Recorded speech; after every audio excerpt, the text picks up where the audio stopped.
Good morning, students. Today in SS, we read first chapter, the Indian Constitution. Before this video, we read about the why does a country need a constitution. In this, we studied 5 points. Today we read the Indian Constitution key features. Indian constitution के की features क्या हैं, मुख्य features क्या हैं। तो जब Indian constitution बन रहा था, या यूं कहें कि भारत जब आज़ादी के लिए लड़ रहा था, तो उसी समय पर जो नेशनलिस्ट थे, जो राष्ट्रवादी थे, जो लोग देश के लिए लड़ रहे थे, तो उनके मन में भारत के लिए कॉन्स्टिट्यूशन बनाने की बात आई थी। और ये कोई एक व्यक्ति का काम नहीं है कि कॉन्स्टिट्यूशन किसी एक व्यक्ति ने बना दिया या किसी ने एक दिन में कॉन्स्टिट्यूशन बना दिया। ये लगभग this was done or not or by a one person but by a group of around 300 people who became member of the Constituent Assembly in 1946. 1946 में एक Constituent Assembly बनाई गई थी जिसको संवैधानिक सभा कहा जाता है, जिसमें लगभग 300 लोग थे। उन सब ने मिलकर हमारा कॉन्स्टिट्यूशन बनाया था और इस कॉन्स्टिट्यूशन को बनने में, हमारे कॉन्स्टिट्यूशन को बनने में लगभग 2 साल 11 महीने और हमारे 2 साल 11 महीने और 18 दिन लगे थे। हमारा कॉन्स्टिट्यूशन बना था 2 साल 11 महीने और 18 डेज में। These members of the Constituent Assembly had a huge task before them. जब वो कॉन्स्टिट्यूशन बना रहे थे, तो जब वो देश के लिए कॉन्स्टिट्यूशन बना रहे थे, तो उनके सामने एक बड़ी चुनौतियां थी कि भाई कॉन्स्टिट्यूशन कैसा होना चाहिए। भारत के इतने सारे लोग हैं, अलग अलग। The country was inside made up of several different communities, क्योंकि उनके पास सामने क्या था कि भारत जो बना हुआ है डिफरेंट डिफरेंट कम्युनिटीज से बना हुआ है, हु स्पोक डिफरेंट लैंग्वेज, जो अलग अलग लैंग्वेजेस बोलते हैं, बिलोंग टू डिफरेंट रिलीजन, जो अलग अलग धर्मों से रिलेटेड है, एंड द डिस्टिंक्ट कल्चर, और अलग अलग संस्कृति से जुड़े हुए। अब उनके सामने कितना बड़ा टास्क था कि इतने सारे लोगों को के लिए सोच समझकर एक कॉन्स्टिट्यूशन के बारे में हमने पढ़ा था कि क्या होता है, सेट ऑफ रूल्स। तो इतने सारे लोगों के की भावनाओं को ध्यान में रखकर, उनकी हितों को ध्यान में रखकर, उनके बेनिफिट्स को ध्यान में रखकर उनको कॉन्स्टिट्यूशन बनाना था। तो जब उनके सामने इतनी बड़ी चुनौती थी कि इन सब का ध्यान रखते हुए किस तरीके से इसके ऊपर एक प्रॉब्लम और थी कि उसी टाइम पे इंडिया और पाकिस्तान का पार्टीशन भी चल रहा था। उसी के साथ अब इंडिया और पाकिस्तान का पार्टीशन के साथ में भी जो प्रिंसली स्टेट है, जहाँ पर सिर्फ राजाओं का राज था, जहाँ पर राजा शासन करते थे, उनके पास उन्होंने ब्रिटिशर्स ने ऑप्शन छोड़ दिया कि आप चाहो तो पाकिस्तान में मिल जाओ, आप चाहो तो इंडिया में मिल जाओ, या फिर आप अपने हिसाब से अलग रह सकते हो। तो उन प्रिंसली स्टेट को भी अपने साथ में मिलाने का, उनको जो अपनी फ्यूचर की टेंशन थी उनको कम कर कर अपने इंडिया में मिलाने का उनका एक बड़ा टास्क था। तो इस तरीके से जब कॉन्स्टिट्यूशन बना रहे थे, तो एक सर्टेन टास्क नहीं था कि सिर्फ उनको रूल्स बनाने, ऐसे रूल्स बनाने जो इन सब चीज़ों का ध्यान रखते हुए बनाए जाए, जिसमें सभी का फ़ायदा भी हो और देश को नुकसान भी नहीं हो। इस तरीके के कॉन्स्टिट्यूशन को उनको बनाना था। तो जब वो कॉन्स्टिट्यूशन, ये सब चीज़ों को ध्यान में रखकर उन्होंने कॉन्स्टिट्यूशन बनाया था। तो जो हमारा कॉन्स्टिट्यूशन है उसके कुछ की फीचर्स हैं, मुख्य तत्व हैं, या कुछ मुख्य चीज़ें हैं जो इसको हाईलाइट करती हैं। जैसे सबसे पहला है फेडरलिज्म। फेडरलिज्म का मतलब होता है this refer to existence of more than one level of government in the country. मतलब अलग अलग लेवल पर अलग अलग गवर्नमेंट काम करती है। क्या ये पॉसिबल है कि एक जना या एक ही जगह से पूरे देश को कंट्रोल किया जा सके? ये इतना आसान नहीं है। आज हम कहें कि अगर एक छोटी सी जगह भी है, आज आप हैं, आपको कहा जाए 10 से 15 घरों को कंट्रोल करना, एक साथ आप ही को कंट्रोल करना है, एक ही जगह रुककर कंट्रोल करना, तो ये इतना आसान नहीं होगा। तो देश को भी इस तरीके से चलाना आसान नहीं है। इसलिए हमारे देश में अलग अलग लेवल पर गवर्नमेंट काम करती है। जो ये अलग अलग गवर्नमेंट काम करती है, तो स्टेट लेवल पे अलग गवर्नमेंट काम करती है। जैसा हम जानते हैं Rajasthan government, Madhya Pradesh government, Uttar Pradesh government, ये अलग अलग गवर्नमेंट काम करती है। ऐसे ही सेंट्रल पर एक ही गवर्नमेंट काम करती है, सेंट्रल गवर्नमेंट जो कि पूरे देश के लिए कानून बनाती है, स्टेट गवर्नमेंट जो उस स्टेट के लिए कानून बनाती है। उसके अलावा पंचायती राज मतलब गाँव के स्तर पर जो हमारे पंच सरपंच जो चुने जाते हैं, वो लेवल पर भी गवर्नमेंट चुनी जाती है, उनका अलग काम होता है। तो इस तरीके से पावर्स को, या यूं कहें लॉ बनाने के लिए, तीन अलग अलग लेवल पे गवर्नमेंट काम करती है, ताकि अच्छे से उनको देखा जा सके, उन कामों को देखा जा सके जो गवर्नमेंट करवा रही है। क्या दिल्ली में काम हो रहा है वो हमारे छोटे से गांव के दिल्ली में जो सरकार है वो हमारे छोटे से गांव के काम को देख सकती है? नहीं देख सकती, उसके लिए इतना आसान नहीं है। तो उसके लिए उनको लेवल, अलग अलग लेवल पे बांटना होता है, वही हमारा फेडरलिज्म कहलाता है। This refer to existence of more than one level of government in the country. In India, in India we have government at the state level, हम state level पे अलग government मिलती है, and at the central level और central level पे। और उसके साथ तीसरा जो level है वो है पंचायती राज। it is the third tier of the government। third tier मतलब तीसरा पार्ट जो है या तीसरा level जो है वो पंचायती राज है। The constitution contain lists that detail the issues that each tier of government can make law on। जो कॉन्स्टिट्यूशन है उसमें हर लेवल की गवर्नमेंट के लिए लॉ बनाने के लिए जो सर्टेन डिटेल्स दी गई है, लिस्ट बताई गई है, अलग अलग लेवल पे जो गवर्नमेंट है वो किस लिस्ट पे या किस सब्जेक्ट्स पे या किस पे कानून बना सकती है, वो सारा हमारे कॉन्स्टिट्यूशन में बनाया गया। इसके लिए जो कॉन्स्टिट्यूशन है वो उनमें तीन लिस्ट है, स्टेट लिस्ट, यूनियन लिस्ट और कॉन्करेंट लिस्ट।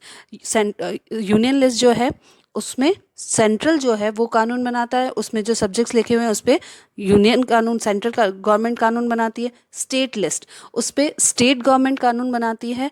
और उसके अलावा जो कॉन्करेंट लिस्ट होती है, कॉन्करेंट लिस्ट में स्टेट और यूनियन दोनों मिलकर कानून बनाते हैं। अब हम कहेंगे कि पंचायती राज, तो पंचायती राज का जो गवर्नमेंट है वो स्टेट गवर्नमेंट से रिलेटेड होता है, तो वहाँ पर जो कानून बनाए जाते हैं वो स्टेट गवर्नमेंट के साथ में मिलके बनाए जाते हैं, या जो सेंट्रल से रिलेटेड होते हैं वो सेंट्रल से इसके साथ मिलकर बनाए जाते हैं।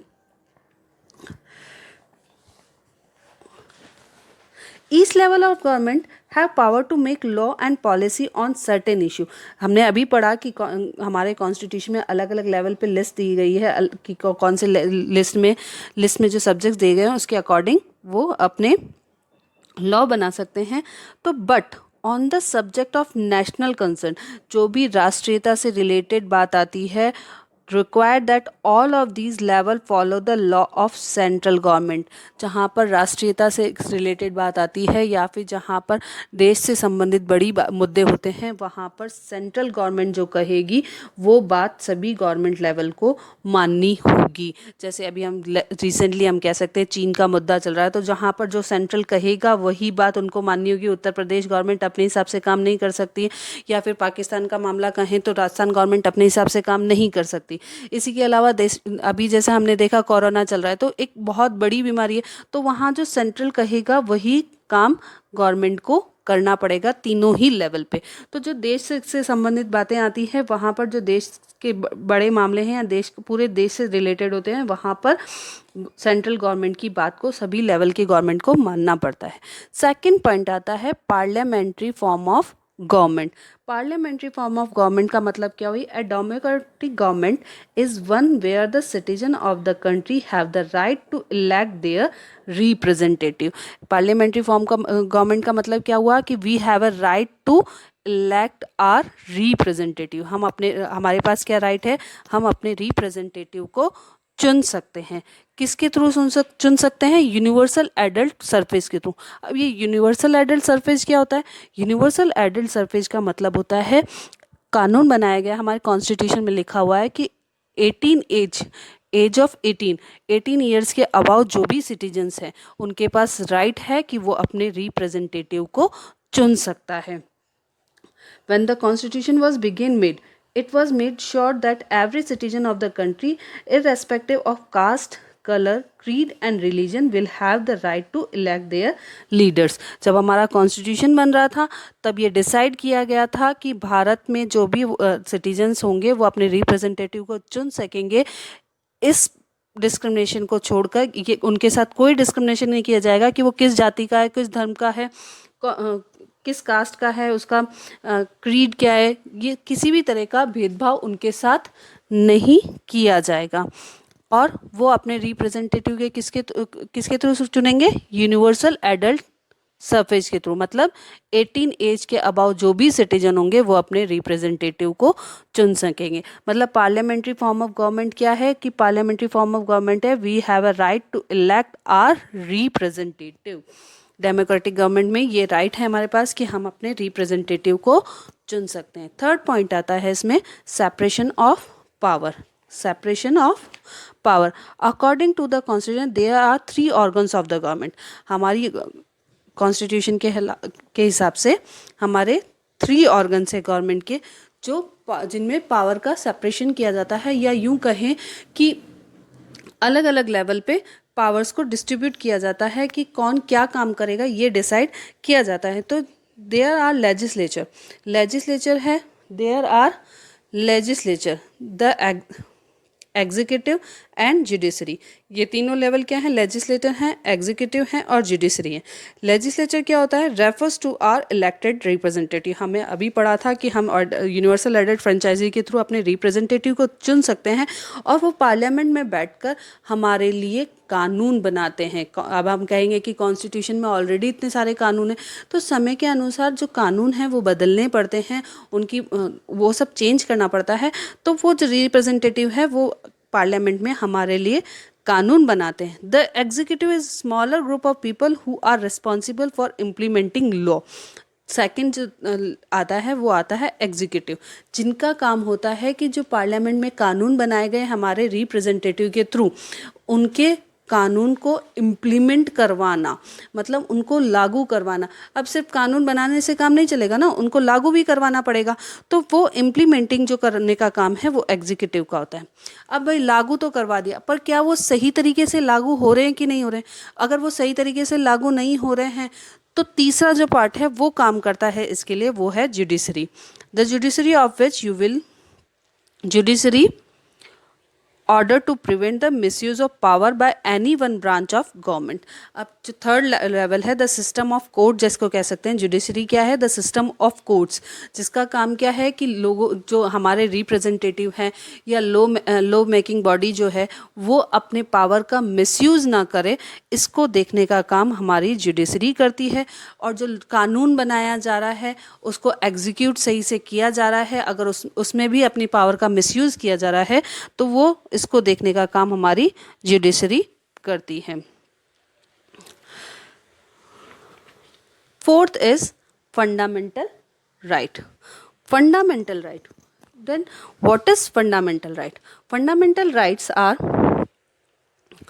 राइट्स जो कि हमें अधिकार दिए गए कॉन्स्टिट्यूशन के थ्रू कि हमें ये अधिकार है करने का। अब वो अधिकार, rights are those favorable condition and opportunity confirmed by the constitution to individual through which they can do all around development. Rights क्या हैं जो हमें कॉन्स्टिट्यूशन के थ्रू दिए गए हैं जिससे कि हम अपना ऑल राउंड डेवलपमेंट कर सकते हैं। अब ये कौन कौन से हैं? इसमें फर्स्ट आता है right to equality. Right to equality का मतलब क्या हुआ कि समानता का अधिकार, समानता का अधिकार। इक्वलिटी बिफोर लॉ, कानून के समक्ष समानता का अधिकार। It means all person are equal before the law, कानून के सामने हर व्यक्ति बराबर है। No discrimination on the basis of religion, race, caste and sex, किसी भी आधार पर कोई भी भेदभाव नहीं किया जाता, चाहे जाति हो, चाहे धर्म हो, चाहे मेल फीमेल हो, किसी भी आधार पर कानून के सामने कोई डिस्क्रिमिनेशन नहीं होता है। All citizen have access to the all public places, हर सिटीजन्स के पास राइट है कि वो पब्लिक प्लेस को यूज़ कर सकता है। The state can not discriminate against anyone in matter of employment, किसी भी तरीके से कोई भी देश उनके साथ में एम्प्लॉयमेंट को लेकर भेदभाव नहीं कर सकता है। The practice of untouchability has been abolished, कोई भी छुआछूत की भावना, छुआछूत का जो है उसको प्रैक्टिस नहीं कर सकता, ये हमारा कानून इसको मना करता है। तो कानून के सामने सीधी बात अगर हम कहें राइट टू इक्वलिटी, तो सभी को बराबर का अधिकार है, जाति धर्म किसी भी आधार पर किसी के साथ भी कोई डिस्क्रिमिनेशन नहीं किया जाता है। और अगर ऐसा किया जाता है तो उसके पास अधिकार है कि वो कोर्ट में अपनी बात कह सकता है, अपनी फरियाद कर सकता है। सेकंड राइट आता है right to freedom. Right to freedom, this include the right to freedom of speech and expression. इसमें क्या है, हमारे पास राइट है कि हम आज़ादी से अपनी बात कह सकते हैं। राइट टू फॉर्म एसोसिएशन, हमारे पास अधिकार है कि हम एसोसिएशंस बना सकते हैं, समुदाय बना सकते हैं। The right to move freely, हम अब कहीं भी आ जा सकते हैं, देश में किसी भी हिस्से में आ जा सकते हैं आसानी से। हमारे पास अधिकार है कि हम देश के किसी भी हिस्से में आसानी से रह सकते हैं बिना किसी रेस्ट्रिक्शंस के। हमें कोई मना नहीं कर सकता कि भाई आज आप राजस्थान में रहते हो, राजस्थान वालों को कहा जाए कि आप उत्तर प्रदेश में नहीं रह सकते हो, तो ऐसा कहीं नहीं लिखा है। यहाँ हम आराम से जाकर, हम अगर राजस्थान के हैं और हम उत्तर प्रदेश में जाके काम करना चाहते हैं तो हम कर सकते हैं, हम वहाँ जाके रहना चाहते हैं तो हम रह सकते हैं, हम घूमना चाहते हैं तो हम घूम सकते हैं। तो यही है right to freedom. Third is right against exploitation. Exploitation, अत्याचार के खिलाफ। तो इसका मतलब हुआ the constitution prohibits human trafficking. Human trafficking मतलब मानव को खरीदना और बेचना। हमारा कॉन्स्टिट्यूशन मानव को खरीदना और बेचने के सख्त खिलाफ है, या यूं कहें कि उसको रोकता है। फोर्स लेबर, फोर्स लेबर मतलब बेगार, बेगार का मतलब कि बिना पैसे के लोगों से काम करवाना, तो वो भी बैन है।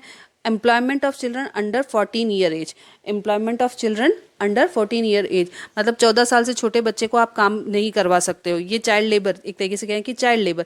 तो हम तीनों ही चीज़ें यहाँ पर बैन हैं, ह्यूमन ट्रैफिकिंग, फोर्स लेबर और child labour. Fourth point is right of freedom, right to freedom of religion.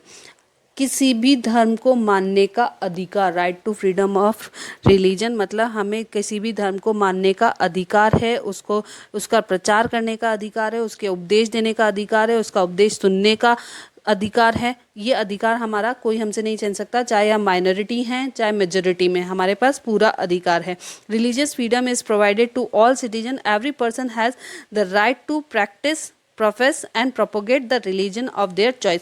वो अपनी इच्छा से किसी भी धर्म का प्रचार कर सकता है, उपदेश दे सकता है, या उसको फॉलो कर सकता है, उसको अपना सकता है। Fifth is culture and educational right, सांस्कृतिक एंड शैक्षिक अधिकार।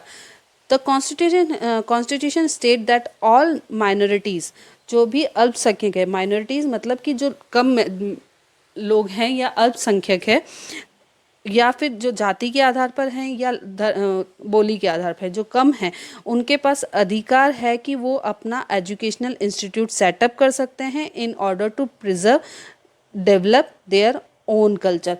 वो अपने कल्चर को डेवलप करने के लिए अपने इंस्टीट्यूशन लगा सकते हैं। एक छोटा सा एग्जाम्पल अगर हम इसमें दें तो बौद्ध धर्म की बात करें तो बौद्ध धर्म के लोग हमारे भारत में बहुत थोड़े से, लेकिन उनके पास अधिकार है कि वो अपने बौद्ध मठ बना सकते हैं, वो अपने इंस्टीट्यूशंस बना सकते हैं, वो अपनी शिक्षा लोगों को दे सकते हैं। Sixth is right to constitutional remedies. Right to constitutional remedies मतलब संवैधानिक उपचार का अधिकार।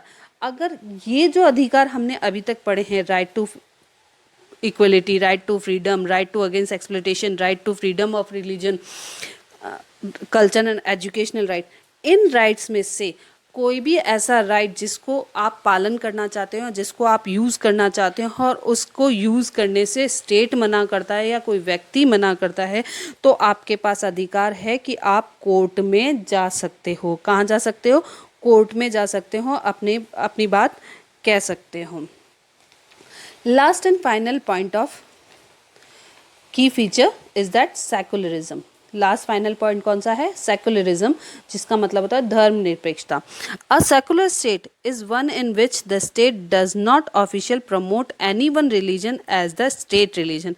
मतलब जो सेकुलर स्टेट है, जो धर्मनिरपेक्ष देश स्टेट है या धर्मनिरपेक्ष देश है, वो किसी भी धर्म को प्रमोट नहीं करता है, साथ ही वो किसी भी धर्म को अपना ऑफिशियल धर्म घोषित नहीं करता है। वो होता है सेकुलरिज्म या सेकुलर स्टेट।